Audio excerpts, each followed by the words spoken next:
Tuhan bersamamu. Dan bersama rohmu. Inilah Injil suci menurut Santo Matius.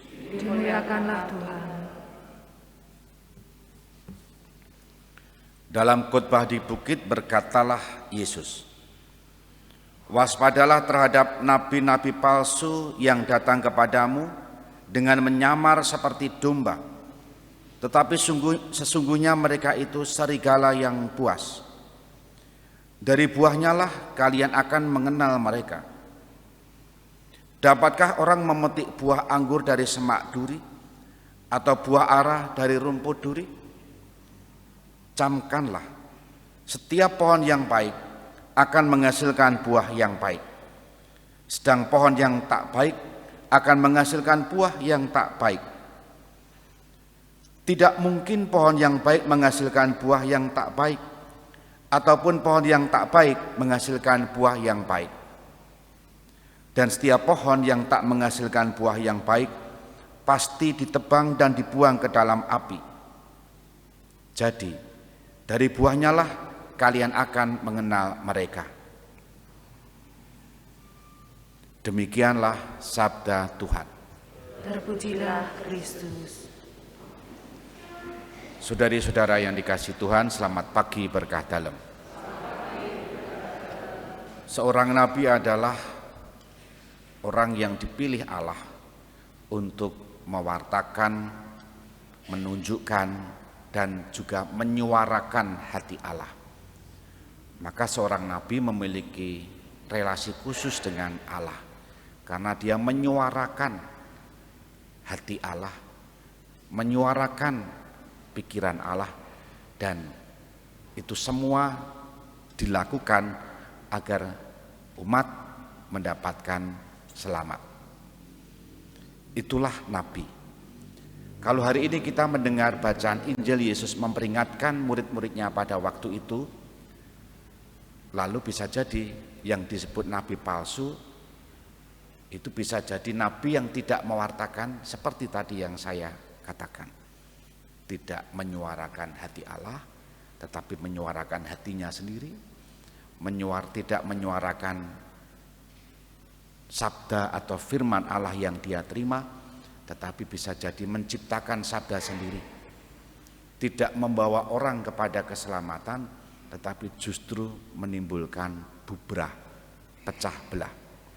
Nah, Yesus mengingatkan itu karena banyak orang yang mengaku nabi, tetapi hanya level kata, level kalimat. Tetapi justru hidupnya yang tampak secara nyata dalam kesehariannya itu jauh berbeda, jomplang orang Jawa bilang.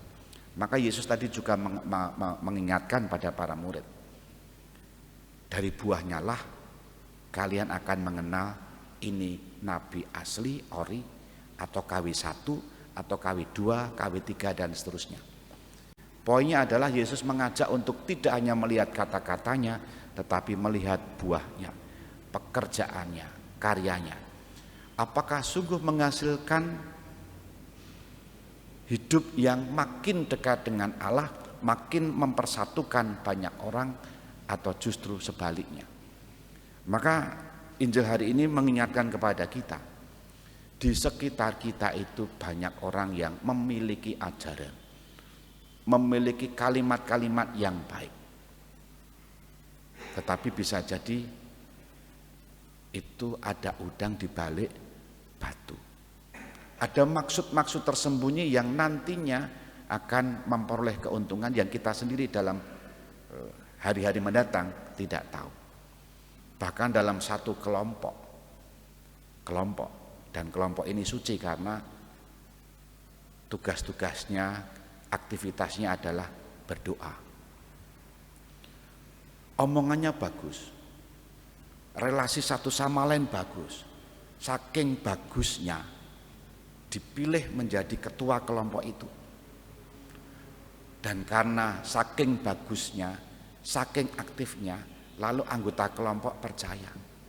Tidak hanya dipercaya sebagai ketuanya, tetapi dipercaya kalau butuh duit dipinjami, kalau butuh apa-apa dipercaya.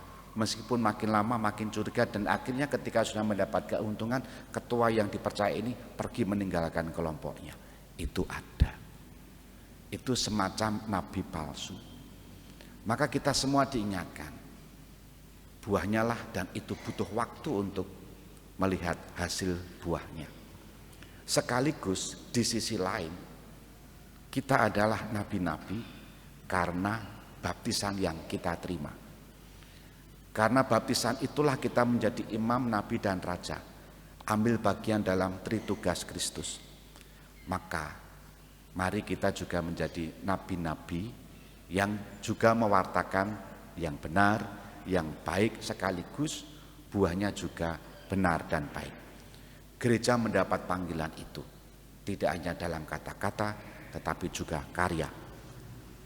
Ada karya sosial, ada karya pendidikan, dan ada karya-karya sosial yang lain. Itu sebagai gereja besar. Tapi masing-masing pribadi pun di tengah masyarakat juga ditantang untuk itu.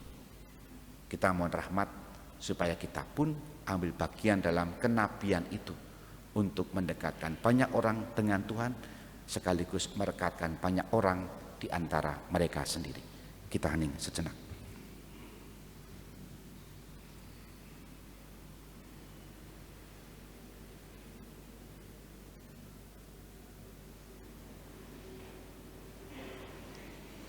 Dimuliakanlah Yesus yang dulu hidup, sekarang dan selama-lamanya. Amin.